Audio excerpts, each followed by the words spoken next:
Ei, meu irmão tá afim de tu. E aí, tem coragem? Já sei até quem é teu irmão.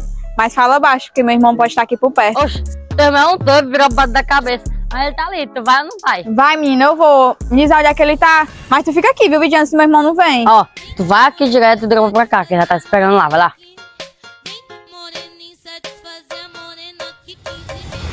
Fala, meu Deus do céu, onde é que esse menino tá com a cabeça? Dentro dos matos?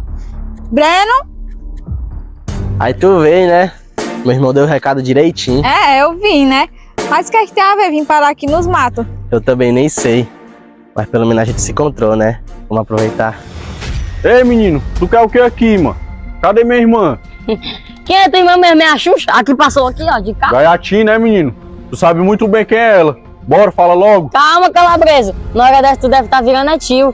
Tua sorte é que eu sou de maior. Mas pensando bem, não tem ninguém aqui. Tu não vai falar, não? Tá ali ela, a Xuxa. Tu não tava procurando ela? Meu irmão. Fila da...